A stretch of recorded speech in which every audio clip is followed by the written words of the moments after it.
It's a wonderful afternoon, and yes, it's the beginning of fall. I am sitting here under the wonderful breeze, and I have the pleasure, ladies and gentlemen, to share this stage with an icon. Now, a month ago, I did not know that this iconic figure existed.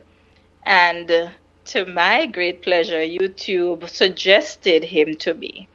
And upon having that first encounter, I sensed that this was not a one off. This was an encounter that was going to grow into a relationship. And so here we are, ladies and gentlemen. Oh my goodness, I am so excited to introduce to you the one and only Unstoppable. Unstoppable. How are you doing? I am Welcome. awesome. Thank you so much, first of all, for having me. It's a pleasure. Absolutely. And I must say, I've it's never had such an introduction. So I'm oh feeling great. wow. Can I tell you, I did not know you were so famous, you know. Well, As a matter of fact. I don't even think I should accept the name famous. Sure. All right, popular. Okay then. All right. It's so funny. I was doing some work with some interns a month or so ago. And we were talking about the YouTube channel because in our travel business, we use all platforms. It's all about engagement. It's about building relationships because we sell relationship travel, you know? Right. And so speaking to these interns, I was talking to them about the power of YouTube, that reach and that range. And one of the first content creators' names that came up among these young people, 18 to 24, 23, was Unstoppable. And I just met up on your platform. So I was like, within myself, I said, oof, thank God I saw it like 2 nights ago, or else I'd say Unstoppable who? Unstoppable who? So boy, I really felt like I was in the know, and I was kind of patting myself on the back because you were in the range of the Mitchells and them, and you all are in a particular category all by yourself. Right. So I'm like, wow, good going, Thank you. You're most welcome. So with all of that said, I want us to start the ball rolling. I really don't want to do all the talking because if you allow me, I'll just get carried away. I wanted to start talking to me a little bit about Unstoppable. The first encounter that you and I had, you did share with me a bit about your interest. I won't even try to recall the conversation. Just take me on that journey a little bit. All right. And let's see where it goes from there. All right. So first of all, you said to tell you a little bit about Unstoppable. So let me start off with my origin.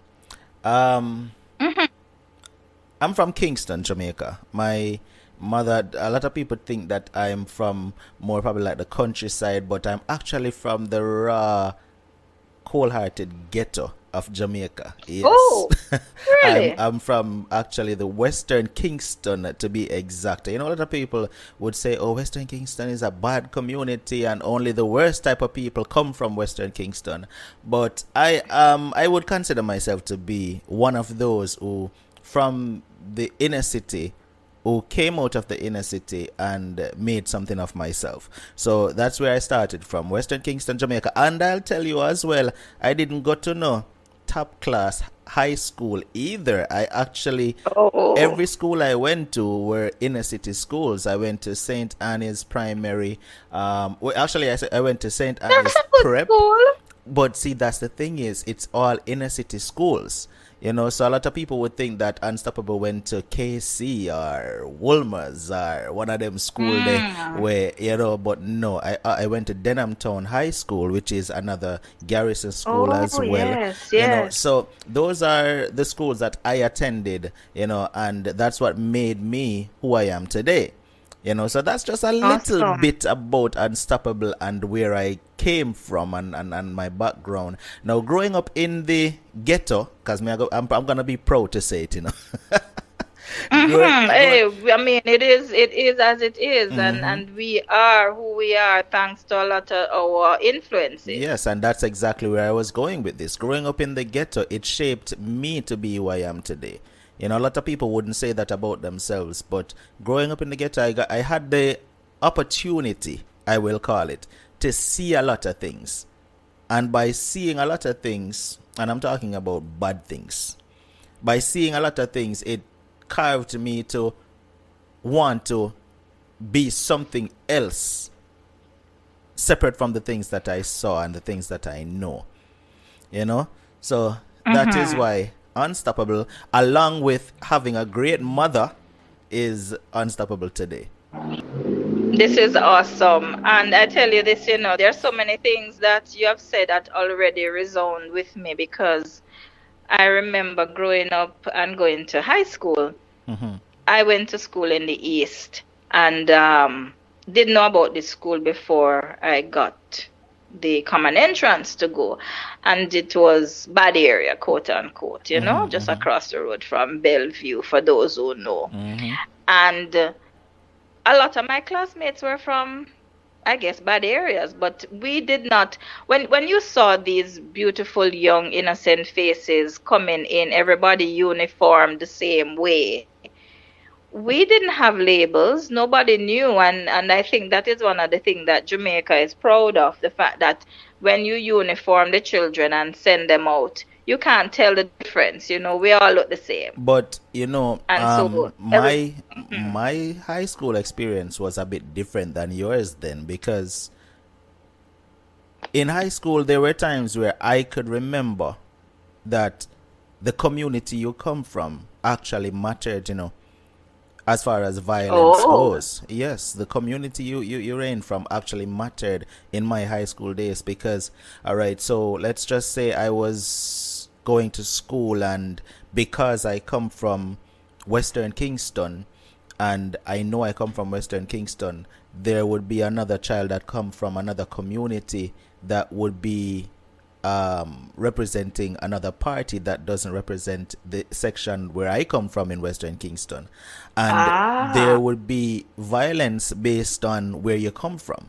You understand? And it is not so much the fact that we are kids, and it's not so much that it's our fault, but it was more based on the influence that some of these kids got, because these okay. political parties played a major role in these garrison communities, and then the influence went as far down as to the children, and it actually at one point came into the schools.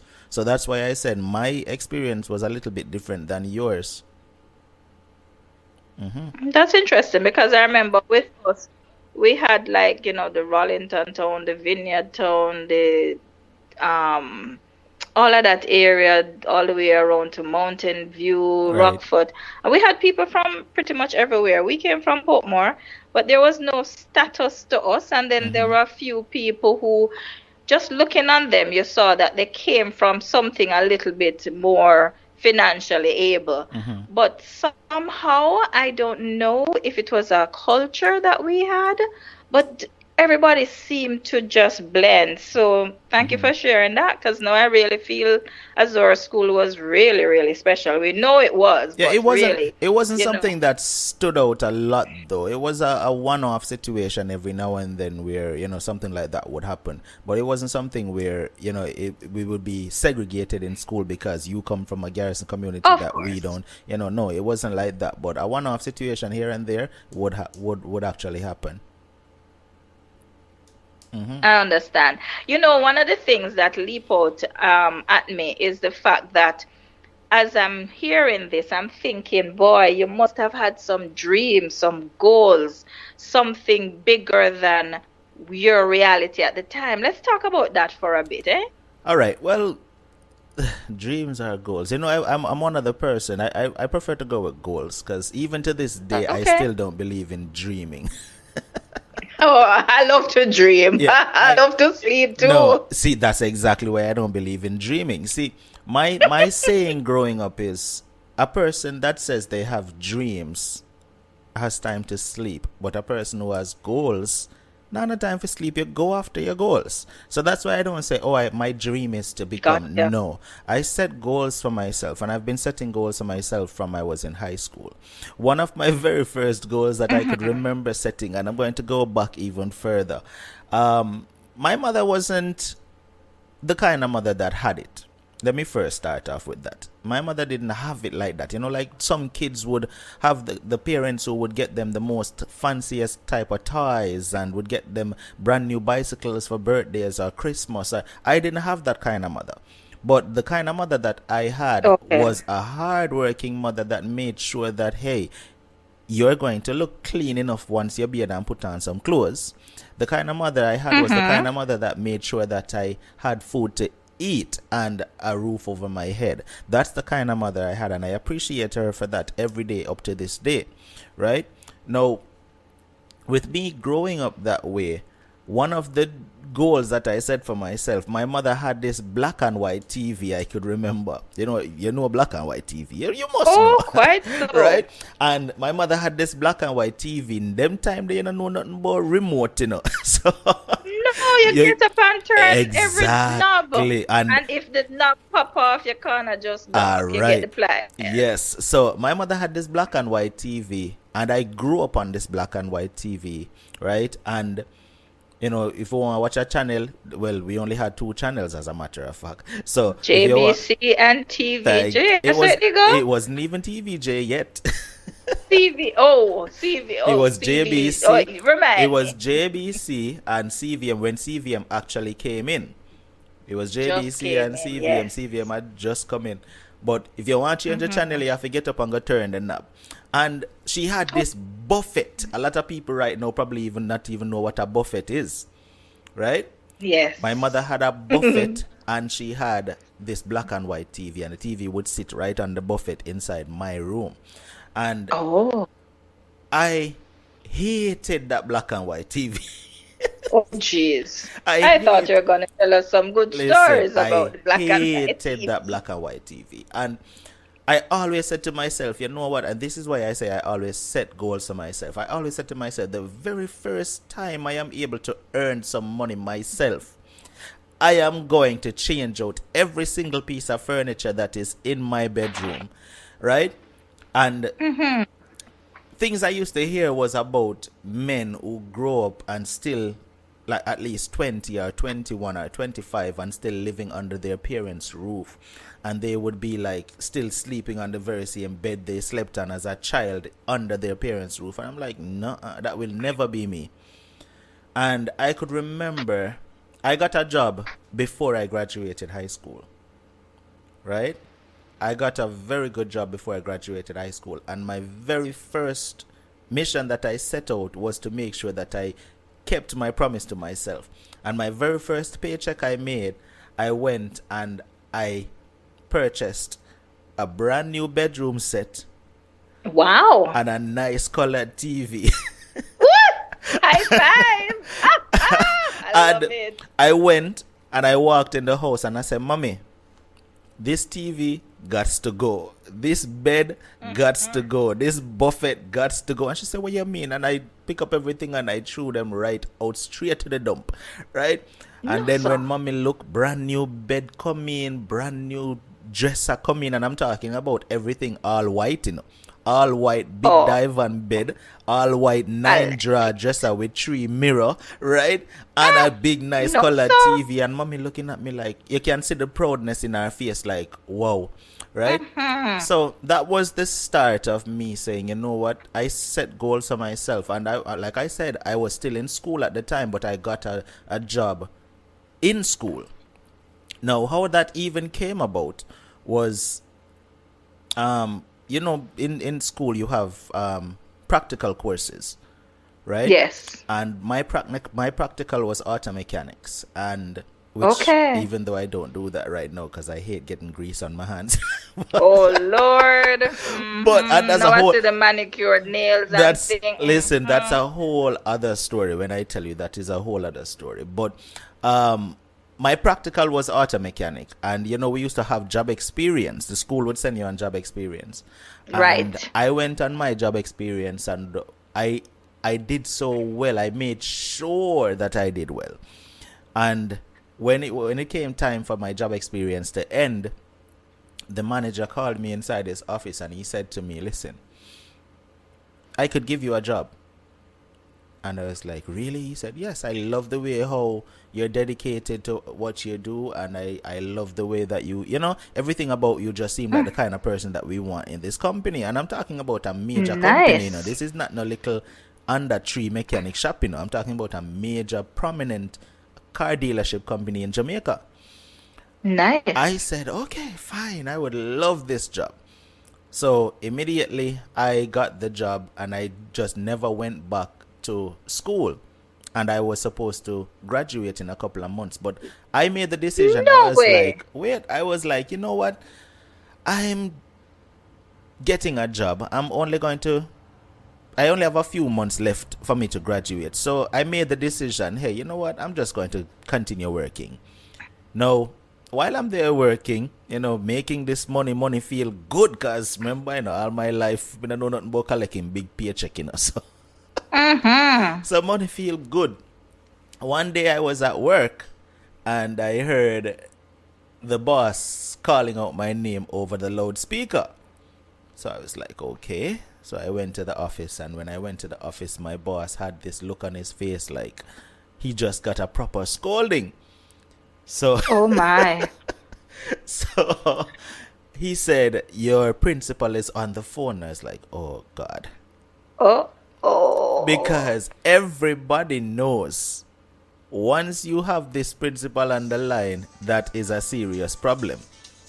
So Mm-hmm. my principal called me and I picked the phone up and I said, "Hello." And she said, in her exact words, "Boy, what are you doing with your life?" Aye, that's correct. She said, "What are you doing with your life?" And I said, "What do you mean?" My principal's name was Mrs. Thompson. I said, "What are you doing? What do you mean, Mrs. Thompson?" She said, "Listen to me." When she called the company's name and she said, "When they kick you in your ass, Mm-hmm. what do you intend to do without a graduate certificate? Without Okay. a diploma of graduation?" And I was like, because I'm shivering right now. Of course. So Totally. she said, "Listen, I am giving you half an hour to get your butt to this school." Ah, that's right. And you so better be in uniform too. so I looked at my manager, and when I looked at my manager, all I saw, you just waved the hand and say, "Go, go, go."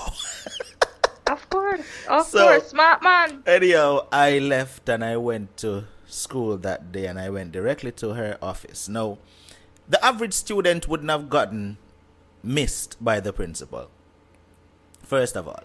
So that should tell you that I wasn't the average student.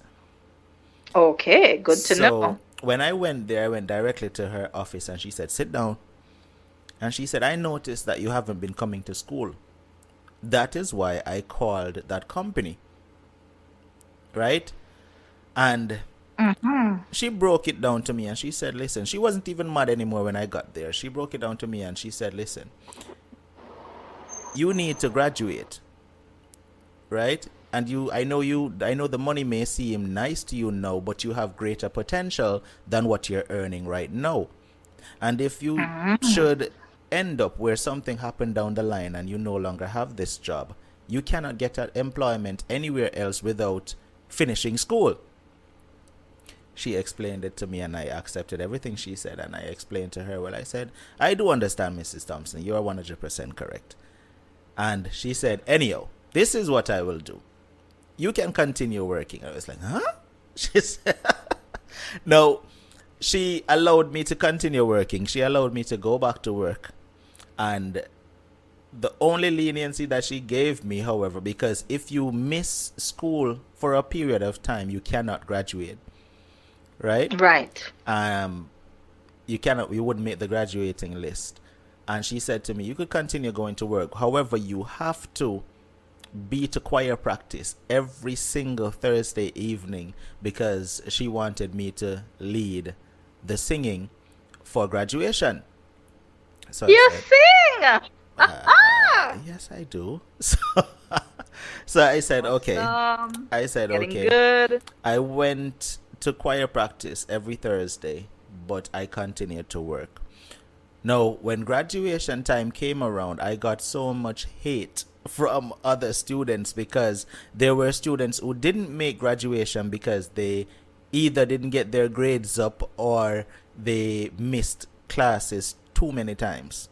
I missed Okay. months because like I said, after job experience, I just started working, and they were wondering how is Mm-hmm. it that I wasn't coming to school for over 7 months, but yet still I got to graduate. So that's just one of the things that, like I said, I set goals for myself. So that's how I landed a good job. And after graduation, I continued working for that company for a number of years. And, it was very good until another opportunity came around for me to leave Jamaica. And I left, but there are several other instances where, I basically just laid down goals for myself. And even when I left Jamaica, I set a goal because I didn't know I was going to leave Jamaica either, but I was still setting goals after I left. And I was like, you know what? In a brand new country I know nothing about, I'm still going to set a goal for myself. And I wouldn't say it's easy. It was very, very, very hard, moving from Jamaica to another country that I know nothing about. But because I'm the kind of person I push for anything that I want, I continued pushing until I am where I am today. Good. Now, on the heels of that, I want to talk about your distractions and your detractors. How did those fall into the whole scheme of things? Distractions. You're talking about, give me a better example. The typical thing for the young guy who handling money is the girls. The Mm-hmm. girls come in because culturally, that's the next thing. You leave school, you start working, you have a certain amount of money. The girls either rush you or you think you are the man. And so you have to have, one or two or a few. And that tend to derail a lot of youngsters. Was that, for example, something that came your way, or were you just so totally focused on your Well, goals and your aspirations? if I'm going to be truthful,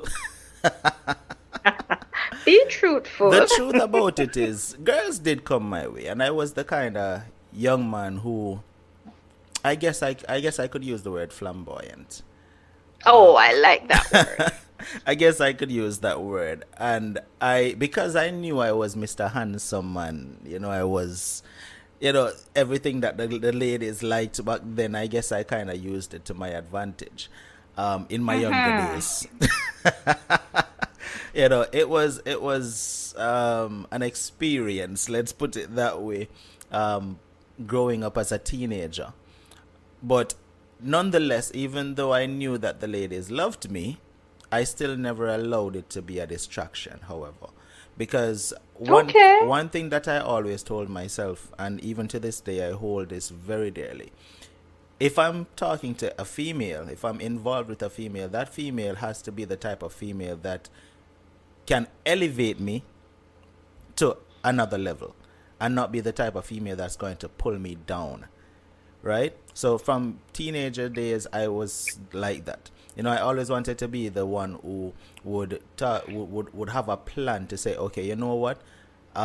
If I have $1, I need to make that dollar into two, and I would put that to my partner and say, what ideas do you have?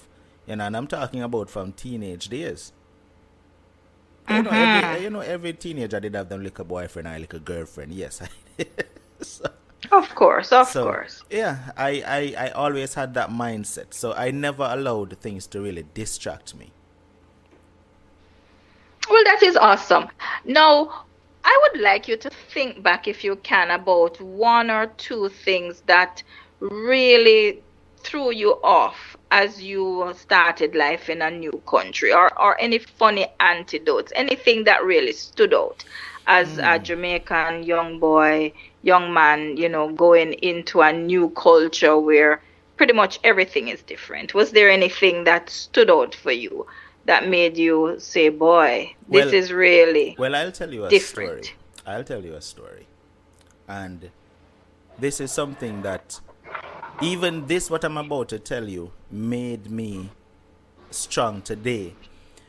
When I first left Jamaica, I left Jamaica with, I think I had about 1,000 to 1,500 US dollars in my pocket, right? And Okay. I knew no one when I was leaving Jamaica. I knew no one in the country that I was going to. And when I landed, obviously someone had to work something out for me to get there. Right. The person picked me up, took me to a hotel, and I went to this hotel. The hotel was $80 a night. I stayed in this hotel for 2 weeks, two Wow, I'm full doing the weeks, math. right? And the money was just dwindling down. So if I'm living in a hotel for 2 weeks at $80 a night, the money is going to go very fast because obviously I have to eat. Yes, of course. I was determined that within these 2 weeks I would have been able to find something to do to generate some cash. It was harder than I thought because nothing came around. Mm-hmm. My next objective was to find some place to stay outside of this hotel because I can't afford this $80 every night. So I was out one day and I met this guy and he said, "Hey, you know what? I was telling him the situation and he said, "Hey, I have a room where you can stay, and you could pay $70 a week." And I was like, "What? Yes!" I jumped for that. Now, Mm-hmm. when I got there, it was a two-bedroom house. He lived in one room and he was leasing out the other room, well, subletting out the other room. And it wasn't just to me. There were actually two other guys in the room, each paying $70 a week as well. Oh my So, goodness. so it was me and two other guys living in this one room, and I was like, all right. So what we did, we separate the room in sections. One room, we separate it in sections, and we all lived in there. And I was like, all right. And it worked for me because it was better than $80 a night. And Mm-hmm. I was there for a while and I met this. I was determined that I had to get a job. So I met this guy and he said, "Hey, I can pay because remember, I'm leaving Jamaica. My profession is auto mechanic. So that's the only thing I know." So I was like, all right. I met this guy. He said he has a mechanic shop. When I go into the mechanic shop, it was his yard outside underneath one tree.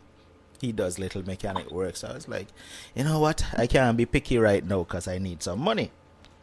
Right. I went there and I started working for him, and he said he would pay me 200 US dollars a week. So I was like, all right, cool. Better than nothing, even though a mechanic Mm-hmm. worth way more than that. I Right. started doing the work, and I'm doing everything. I'm talking about I'm removing and replacing transmission. I'm removing and replacing engines. I'm doing brakes. I'm doing everything. Meanwhile, this dude just gone gallivanting about in business and leave me to do all the work. The Mm. the weekend came now when I was supposed to get paid. He gave me $100. Remember, I'm supposed to get $200 a week. He gave me That's it. $100 and him say, I'll give you the next 100 next week. I was like, all Oh right. dear. Next week came, did the same thing. He come and him give me $100 and say, I'll give you the balance next week. No, that's $200 more me, And I'm like, Mm-hmm. this ain't gonna work because I'm not an idiot. So I never went back. I didn't go back after that second week of him owing me. I went to see him a couple times and I asked him, I said, "Hey, I need that balance of money because obviously every dollar counts because I'm in a country where I'm running low on money." Right. He gave me $100, and to this day I never got the other $100 from him because I just never went back. Because after going back and going back and going back and getting excuses, I was like, you know what, to hell with that. And I just Mm. left that second 100. I got to the point where things got so rough that I could remember one evening, and I could never forget it. Where I was staying, there was this phone booth. You remember phone booth where you have to go stand up on the Oh roadside and place phone yes. calls? Yes. There was this Mm-hmm. phone booth on the corner outside of where I was living. And I could remember one day I was home and I literally had one single dollar bill in my possession. in a foreign country, one single Oh, dollar yes. bill, nothing else. And I was hungry, I was frustrated, I was angry, I was upset, everything that you could think of, I was. And I said to myself, you know what? I have $1 bill. I could use this $1 bill to go in the convenience store next door and purchase a cookie for $1 because I'm hungry. Or Mm-hmm. I could use this dollar bill, go in the convenience store, ask the clerk to change it out for me into some coins so that I could place a phone call. And I chose the second option. I went in, Okay. I changed the dollar bill, and I went to the phone box and I slipped three of them in, three quarters. I slipped them in the box, and I made a call to Jamaica, and I called my mother. When I called my mother, I explained to her everything that I was going through. And I literally was breaking down. And she said to me, listen, if it is that rough, come home. Right? She said, if it is that Mm-hmm. rough, come home. And I looked at, I said to my mother, I said, you know what? No. I know why I left, and I know what I'm working towards. And I look back on that story every single day and look at where I am right now. And it just empowers me even more. That's why when people quit, when people give up, when people say things too hard, I look at them and I say, trust me, only face nothing hard yet. Because I could have given up. I could have said, you know what, when me there at Jamaica, I not bear them hungrier. When me there at Jamaica, I not Mm-hmm. have one single dollar in my pocket. But I didn't give up and say, you know what, I'm going back home. I decided I was going to stick with it.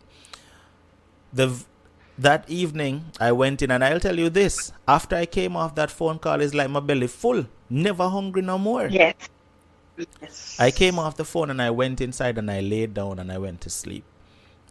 And the next morning, I got up and I was like, today I am going to make something happen. And I just walked out of the house and I went walking on the road, and I met every single mechanic shop, every shop that looks like they do some form of mechanic work. I walked in. Now remember, I don't know nobody so I'm just walking in these Right. people place. And I walked in, and when I walked in, I keep asking, and some would say, we don't want nobody to work and this and that. And I could remember I walked into this shop and I asked the gentleman if he is hiring, and he said, no, he doesn't need any help. I was so tired of it. I said, listen, I'll work for you for free. Him say, what? I said, yeah, I'll work for you for free. You don't have to pay me a dime. He said, all right, come tomorrow. Mm-hmm. The shop opens 9 o'clock, and I was there from 6 o'clock that morning, just sitting down by the gate waiting. And when him Okay. pull up and him see me, him say, wait man, you're serious? I said, of course I'm serious. And when I tell you, I went in all out. I went all in on this job. I went every day. I'm a work. I mean, I'm showing this man, listen, you need to have me working for you. And at the end of the week, he looked at me and he gave me $200. Remember, I tell him I'd work for free, At the end of the week, him Oh, look at me yes. and him give me $200, and him say, even though you tell me, say, you'll work for free, I saw that you're a hard worker and you put in a lot of work. So here, I was too glad for that 200. I Oh, took yes. I can relate. Now listen, I took the $200 and I sent $100 to Jamaica to my mother. The very first $200, Praise God. I sent $100 to Jamaica to my mother, and the next 100, I have to pay a week's rent. So I paid That's right. the $70 out of that, and then I had a balance left from whatever fee I had to pay to send the hundreds. I had probably like $14 or $15 left, Wow. and that had to take me back to work for the following week. I went to work, and the gentleman continued to pay me the $200. But even there, I knew that wasn't the end for me, because I always Right. want better. So if I'm here right now and I'm like, okay, I'm at a good position, I want to be at a better position. So I was there working and he was paying me $200 a week, and I was all right with it because, things I was able to start catching myself now. But every single person that came into that shop who seemed like they were somebody, I would strike up a Mm-hmm. conversation with them. And Of the course. conversation would then lead to, hey, so what is it that you do? What kind of business are you in? And, Of course. you know, Of course. I eventually did that until I met the right person. And he had a car rental company, a very prominent car rental company. And he said to me, meet me tomorrow at this restaurant. And he gave me the name of the restaurant. And he said, meet me there tomorrow morning for breakfast. And I was like, okay. And I went to the restaurant and I met with this man. And he said, listen, I'm going to hire you. And I'm going to hire you to be to service the vehicles, all the cars that we rent. And I was like, all right, great. And he said he's going Mm-hmm. to start me off at $250. Now, it was not much higher than what I was already getting, but it was a less stressful job. Okay. So he said $250, and I was like, all right, then it's still better than 200. I took that job and I was there for quite a while, and I was working, and eventually I left from servicing the vehicles to being the man inside the office of that car rental company, right? Mm-hmm. And while I was there, I started handling the business. I was the one handling the money. I was the one handling the contracts. I was the one in charge of that car rental company.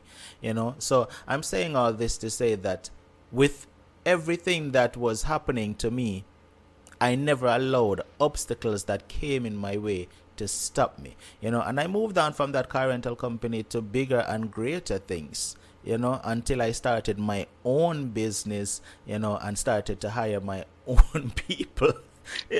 So a lot of things happened in my life that, took me from one place to the next.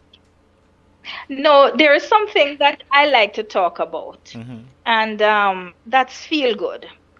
And even though it might seem as though it's a big segue, it really is not. Mm-hmm. Because I want you to now get into the emotional side and talk about the feel good that you got as you watched yourself progress and started to fulfill your goals.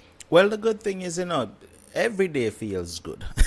Because once you I once love it. yeah, once you've gotten to that point where you can see that, hey, you look back and see, this is one of the things that I say to people too. If you can't remember where you're coming from, then you being successful, there is no fun in it. Because you have to be able to look back where you're coming from and be, hey, I can remember the days when we never have no money, but look at me now. I can remember the days when we only Mm-hmm. did have $1, but look at me now. I can remember the days when we couldn't find food to eat, but look at me now. So those are the things that brings the feel good in, because you can feel good in yourself to know that you dig yourself from the gutter and be able to stand tall, right? So definitely there are several moments where I feel good about myself. Not saying that there are not times where I feel like I could have been even better than I am now, but I'm human. And I'm the kind of human that I believe in greatness. I don't believe in stopping one place and thinking that is it. Yes, yes. And one of the great things that you and I spoke about is your love for travel. Mm-hmm. Mm-hmm. And that And I and remember and the even first that. rush I got Mm-hmm. of knowing I was going to go on a plane, I was going to see a different way of living, Mm-hmm. different lands. Let's talk about your travels for a bit. All right. So even that could be related to what I said just now about being able to look back at where you're coming from, and just being happy about it. Remember, when I said to you that I was here and I decided I'm not giving up and I'm not going back home, right? If I Mm-hmm. had given up and gone back to Jamaica, I probably would have still been stuck in Jamaica. Probably That's a possibility. probably working a 9 to 5 for someone, or just being in Jamaica. But because I stuck with the hard times, right, I was able to dig myself out and able to travel and see the rest of the world, right? Because while I was in Jamaica, at that time I was like, you know what? I had no idea I would have been visiting countries around the world. But leaving Jamaica and going Mm-mm. someplace and starting a whole different life gave me that opportunity. I've visited several countries so far. I've been to Puerto Rico. I've been to China. You know, I've been to a lot of countries around the world, and every single country that I go to, I look at myself and I said, yes, I'm proud. You know, I visited Puerto Yes. Rico, and even though Puerto Rico is a part of the States, it's kind of different. I don't know if you've ever been to Puerto Rico. Have you? I have, and I actually love it because, as you know, I have that strong Spanish influence. Mm-hmm. And for me, it was exciting because I realized I was where there was a taste of Spain in the Caribbean. So that Mm-hmm. was great for me. For me, I, it I learned wasn't. mofongo, how to cook it, and the whole nine yards. So For, yes, for, love Puerto Rico. for me, Puerto Rico wasn't all that though, to be honest. Well, I'm a history culture buff, Hmm. so there you I go. did visit the castle. I visited one of the things I didn't like about Puerto Rico is their beaches, however. Oh well, nowhere quite compares to what you're used to if you happen to be Jamaican, and I say that with no apology. But Puerto Rico is a beautiful island, however, but for me I wouldn't go back a second time. But yeah. But All right, however, point taken. on the flip side, I visited China and China was awesome. Now I'll tell you this. We've always heard rumors that Chinese people don't like black people. No, I don't know that to be true or false, but on my visit, I didn't get that. Now maybe it's because Okay. I visited the city, and you know the city would obviously be the tourist section, but I didn't get Mm-hmm. that at all. I was in Beijing, and while I was in Beijing, I got the utmost respect as a black person, to be honest. Okay. You know, they called Okay. me sir, they opened my door, they lift my bags, and that's, Hey, that's you awesome. know, that's what I'm talking about. And one of the things that I heard about China when traveling to China is that they are fascinated with black skin. I heard that, and I proved Mm-mm. that one to be true. Okay. I proved that one to be true. Um, I heard that they would want to take pictures with you just because you're black, and so, and that actually did happen. I would be on the road, Mm-hmm. and couples would just walk up to me and ask me to take a photograph with me, and I'm like, okay. You know, I felt like I was LeBron James or somebody. Oh.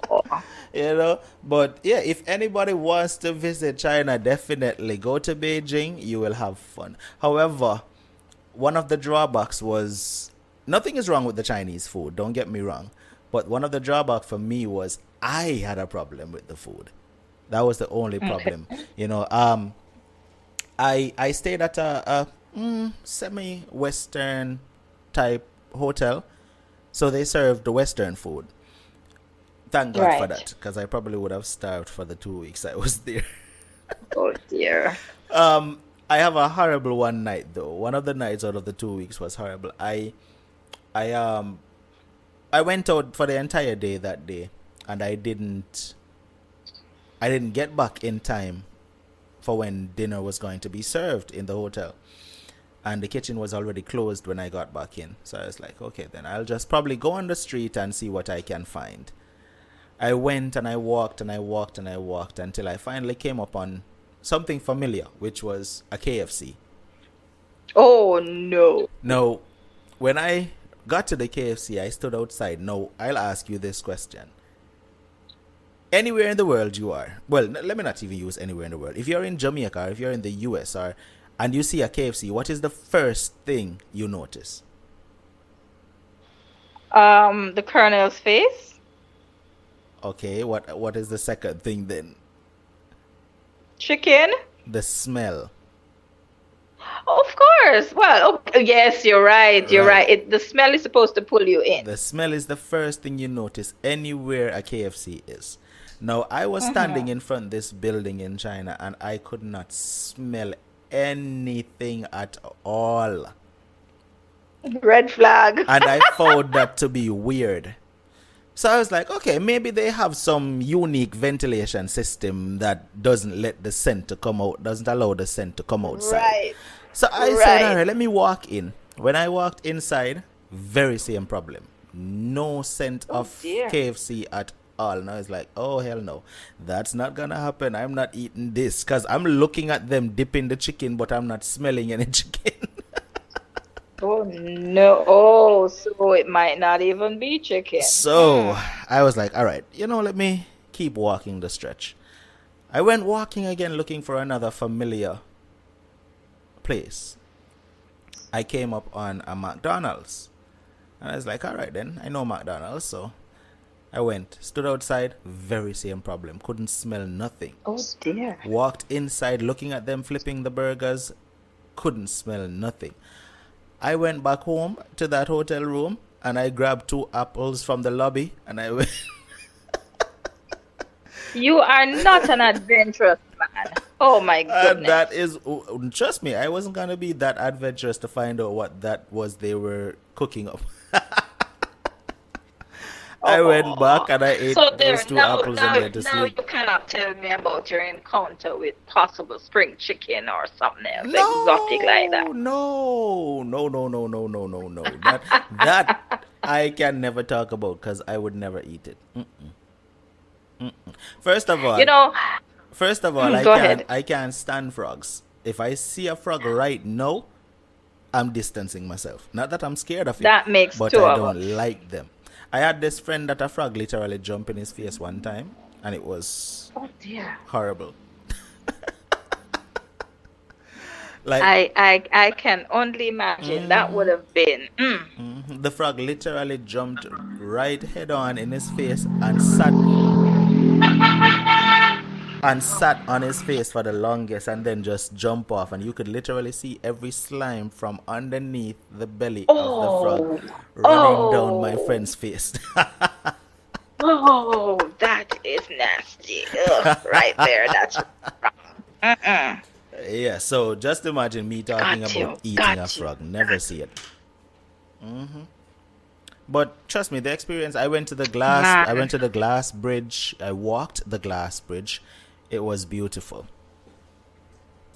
did you? Oh my. While other persons were crawling on their knees and screaming and scared, I actually was walking past them, and it was fun. It was awesome. If you ever go to China, you should walk the glass bridge.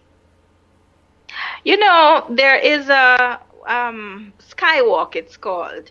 There's several, and I think this is becoming a more popular thing. I know there's a sky bridge in somewhere outside of Banff in British Columbia, Canada.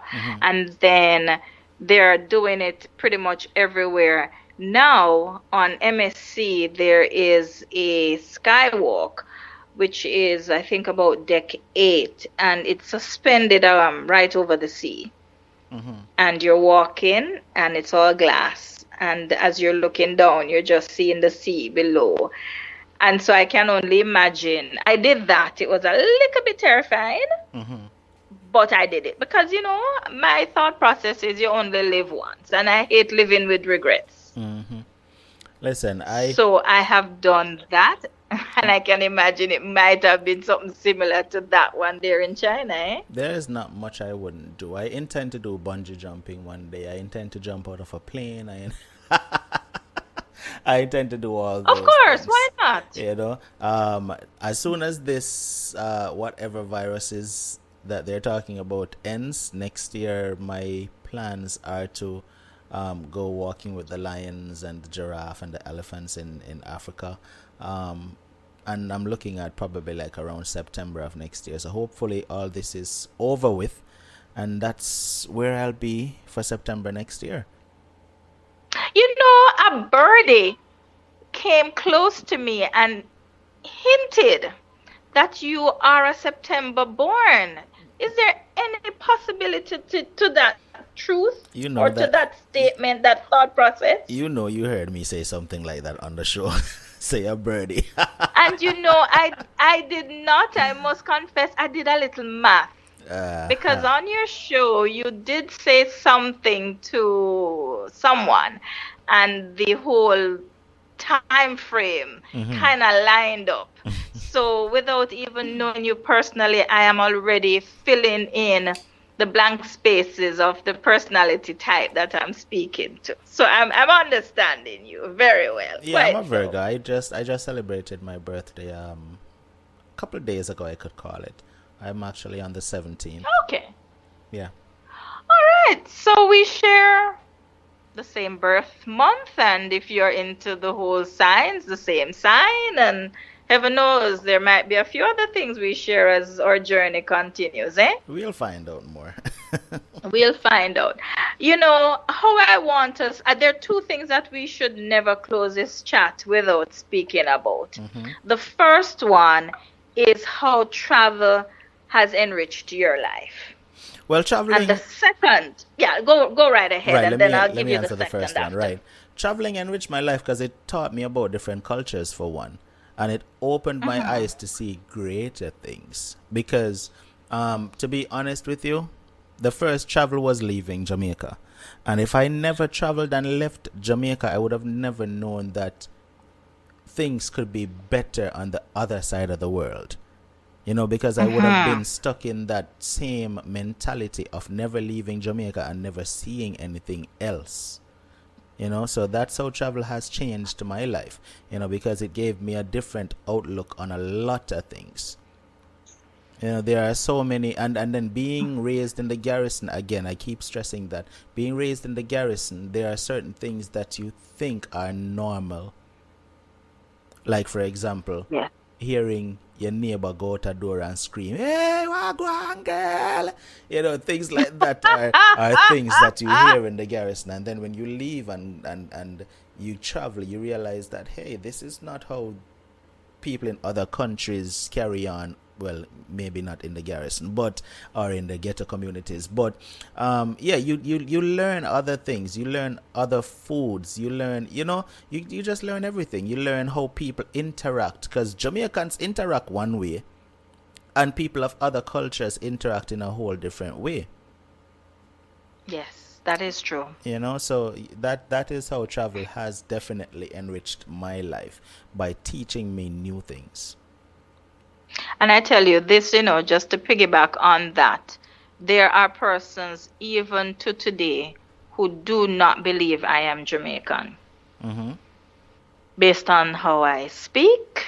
Um, and the fact that I speak several other languages doesn't help either, based on my thought processes, my ability to reason and even to critically assess situations. I guess I do not fit into the mold of a stereotypical Jamaican. Mm-hmm. And I have learned too over the years not to do the stereotyping, because even though we are a small country, we're such a diverse country, between the ethnicity and there's just so much diversity that out of many really make us one people. Mm-hmm. So I found that to be very, very interesting, but for sure, as you have said, if I were to ever take over that sort of conversation, traveling has impacted the lives of everybody I Mm-hmm. have ever spoken to, Mm-hmm. It definitely and has to. usually for the better. Yes, it has to. I mean, if you're the kind of person that wants to travel and see the world and not absorb the difference that comes along with it, what's the point? I know, right? I want to absorb. I want to absorb a little bit of every culture that I get to see. I totally agree. And even though I said there were two things, I totally forgot that we never spoke about your singing. Oh, the Maybe singing. you should sing me something. All right. So there was a point in my life where I actually used to sing professionally, professionally recorded songs Wow. and released and all of that. And these songs are actually coming back around right now, seeing that Unstoppable got so popular, as you said. There are a lot of people who are reaching out to me and being like, hey, I found out that you sang this song, and and it's actually getting a lot of plays again, especially in the Oh, UK and wow. places like those. I have a song that's called When It Rains, It Pours, and that's one of my most powerful songs. Is And I, that gospel? no, it's not a gospel song, but it could be interpreted as a gospel song based on the words. Okay, okay. Yes. Hmm. In fact, let's see. I'll give you a little piece of when it rains, it pours. Yes, please. And this you'll understand why it could be interpreted as gospel, but it's not. And it starts a little something like this. Oh God, please hear me. Please hear me when I cry. My Lord, please guide me. Please guide me on my way. Them come disconnect my light today because the bill I can't afford to pay. My landlord come check me that very same day and said, Mr. Brown, you need to leave my place, cause you owe 3 months rent and it's obvious you cannot pay. Plus you just get laid off today. Now my son's school a call me them same school fee for pay.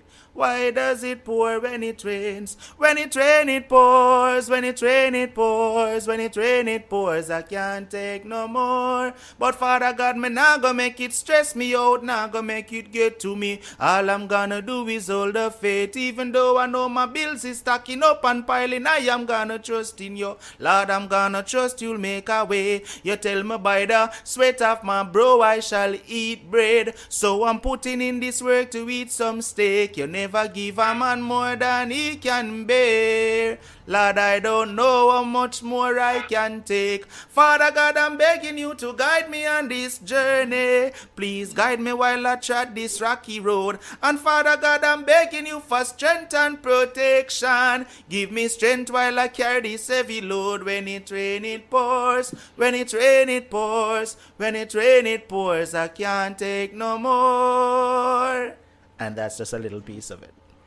Oh, I love it. Is it streaming on iTunes? Where can we get it? Well, as of the moment, it's on every streaming platform that you can find it, and it's actually under Andre Motive and not Unstoppable as yet. I'm in the process of the name change.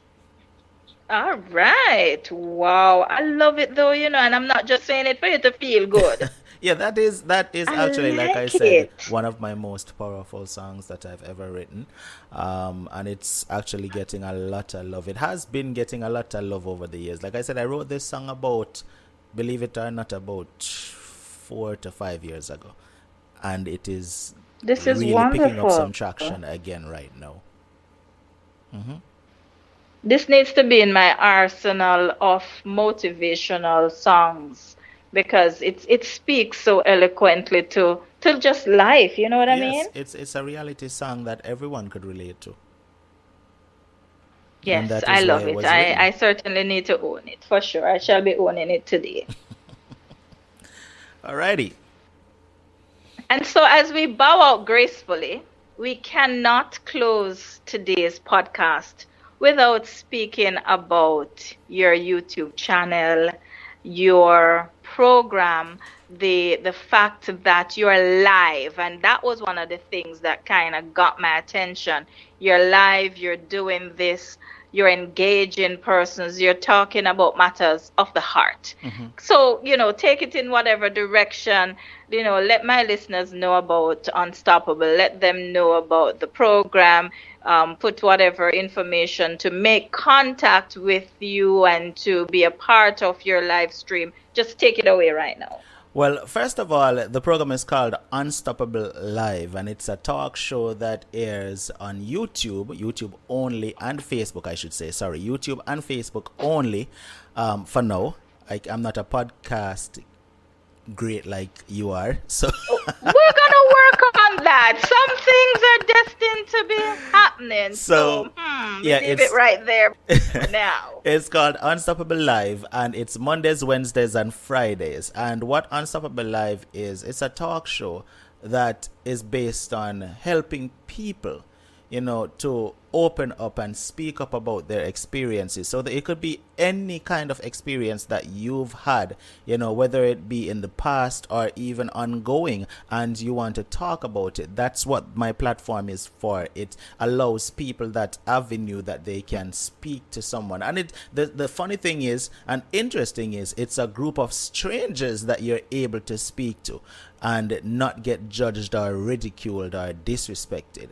Because people in life, would want to find someone they could talk to, but can't even talk to their own family members or a very close friend without being looked down on. And I decided to create a platform that people could do that, and it works. So it's Unstoppable Live on YouTube and Unstoppable TV on Facebook and also Unstoppable TV on Instagram.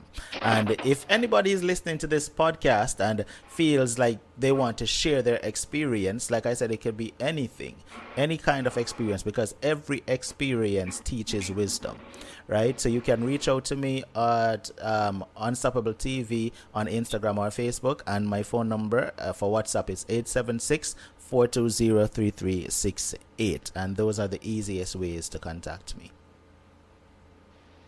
Sounds good.